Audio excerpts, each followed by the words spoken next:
जय श्री राम। राधे राधे। कौशलपुरवासी नर नारी वृद्ध अरुबाल, प्राणहु ते प्रिय लागत, सब कहूँ राम कृपाल। कौशलपुरवासी नर नारी वृद्ध अरुबाल, कौशलपुर के रहने वाले, अवधपुर के रहने वाले जितने भी स्त्री पुरुष बूढ़े और बालक, सभी को भगवान श्री रामचंद्र जी अपने प्राणों से भी प्यारे रखते हैं। तो बंधु सखा संग ले ही बोलाई, और बन मृगया नित्य खेल ही जाई। पावन मृग मारही जिय जानी, और दिन प्रति नृपहि देखा वही आनी। बंधु सखा संग ले ही बोलाई। भगवान श्री रामचंद्र जी भाई और इष्ट मित्रों को बुलाकर साथ ले लेते हैं और वन मृगया नित्य खेल ही जाई, और रोजाना वन में जाकर शिकार खेलते हैं मृगों का। पावन मृग मारह जिय जानी, मन में पवित्र समझकर मृगों को मारते हैं और प्रतिदिन लाकर राजा दशरथ जी को दिखलाते हैं। तो जे मृग राम बान के मारे, अते तनु तजी सुरलोक सिधारे। जो मृग भगवान श्री रामचंद्र जी के बाण से मारे जाते थे, वे अपने शरीर को छोड़कर, नश्वर शरीर को छोड़कर देवलोक को चले जाते थे। अनुज सखा संग भोजन करही, और मातु पिता आज्ञा अनुसरही। श्री रामचंद्र जी अपने छोटे भाइयों और सखाओं के साथ भोजन करते हैं और माता पिता की आज्ञा का पालन करते हैं। जिस प्रकार नगर के लोग सुखी हों, जेहि विधि सुखी होई पुरलोगा, और करहि कृपा सोई संजोगा। जिस प्रकार से कौशलपुर राज्य के लोग सुखी हों, कृपा निधान भगवान श्री रामचंद्र जी वही लीला करते हैं। तो वेद पुराण सुनहि मन लाई, वे मन लगाकर वेद पुराण सुनते हैं और फिर स्वयं छोटे भाइयों को समझाकर कहते भी हैं। तो प्रातः काल उठ के रघुनाथा, मातु पिता गुरु ना वही माथा। आय सुमांगी करही पुर काजा, देखी चरित हर सही मन राजा। प्रातः काल उठ के रघुनाथा, और मातु पिता गुरु ना वही माथा। श्री रघुनाथ जी प्रातः काल उठकर अपने माता पिता और गुरु को मस्तक नवाते हैं, प्रणाम करते हैं और उनकी आज्ञा लेकर नगर का काम करते हैं। आयस मांग करे पुर काजा, और देख चरित हर्ष ही मन राजा। महाराज दशरथ उनके चरित्र को देखकर बहुत प्रसन्न होते हैं। व्यापक अकल अनीह यज निर्गुण नामन रूप, अभगत हेतु नाना विधि करत चरित्र अनूप। जो व्यापक अकल, निर्वय इच्छा रहित, अजन्मा और निर्गुण है, तथा जिनका न नाम है न रूप है, वही भगवान भक्तों के लिए नाना प्रकार के अनुपम अलौकिक खेल करते हैं, चरित्र करते हैं। तो यह सब चरित कहा मैं गाई, आगिली कथा सुनहु मन लाई। विश्वामित्र महामुनि ज्ञानी, बसाही विपिन शुभ आश्रम जानी। यह सब चरित्र कहा मैं गाई।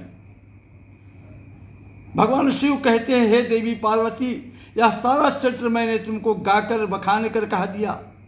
आगिल कथा सुनो मन लाई। अब आगे की कथा मन लगाकर ध्यान से सुनो। विश्वामित्र महामुनि ज्ञानी, और बसहि विपिन शुभ आश्रम जानी। ज्ञानी महामुनि विश्वामित्र जी वन में शुभ आश्रम बनाकर, पवित्र स्थान बनाकर अपना वहीं पर निवास करते थे। तो जहाँ जप जागे जोग मुनि करही, अति मारीच सुबाहु ही रही, अदेखत जागे निशाचर धावही, करही उपद्रव मुनि दुखी पावही। जहाँ हुए मुनि अर्थात विश्वामित्र जी यज्ञ और जप योग करते थे, अति मारीच सुबाहु ही डरही, वहाँ मारीच और सुबाहु से वो ऋषि लोग डरते थे। यज्ञ देखते ही राक्षस दौड़ पड़ते थे और उपद्रव मचाते थे, उनके यज्ञ को नष्ट कर देते थे और उनको दुख देते थे। गाधी के पुत्र विश्वामित्र जी के मन में चिंता छा गई कि ये पापी राक्षस भगवान के बिना नहीं मर सकते। तब श्रेष्ठ मुनि ने मन में विचार किया कि प्रभु ने पृथ्वी का भार हरने के लिए तो अवतार ले लिया है, इसी बहाने जाकर मैं उनके चरणों का दर्शन करूं और विनती करके दोनों भाइयों को अपने यहाँ ले आऊं आश्रम में। ज्ञान विराग सकल गुरु ऐना, सो प्रभु मैं देख भरी नैना। जो ज्ञान वैराग्य और सब गुणों के धाम है, उन प्रभु को मैं नेत्र भर कर देखूंगा तो बहुविधि करत मनोरथ, जात लाग नहीं बार। करिमा जन शरहु जल, गए भूप दरबार। बहुत प्रकार से मनोरथ करते हुए जाने में देर नहीं लगी विश्वामित्र जी को। सरयू जी के जल में स्नान करके वे राजा दशरथ के दरवाजे पर जा पहुँचे। तो मुनि आगे मन सुना जब राजा, तो मिलन गयऊ लय विप्र समाजा। कर दंडवत मुनि सन्मानी, और निज आसन बैठार लियानी। राजा दशरथ जी जब मुनि का आना सुना तो वे ब्राह्मणों के समाज को साथ में लेकर मुनि विश्वामित्र जी से सरयू नदी के तट पर मिलने गए। कर दंडवत मुनि सन्मानी, और निज आसन बैठा रही आनी। और दंडवत प्रणाम करके मुनि विश्वामित्र का सम्मान करते हुए उन्हें लाकर अपने आसन पर बैठाया। तो चरण पखारी कील है अति पूजा, अमोष में आज धान नहीं दूजा। चरणों को धोकर महाराज दशरथ बहुत पूजा अर्चना की विश्वामित्र की और कहा कि हे स्वामी, हे प्रभु, मेरे समान आज कोई दूसरा धन्य नहीं है।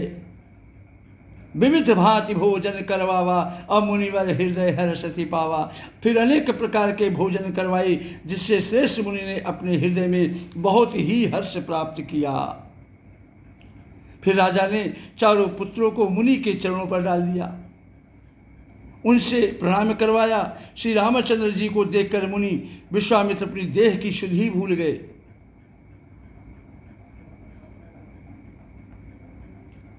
अपनी देह की शुद्धि भूल गए।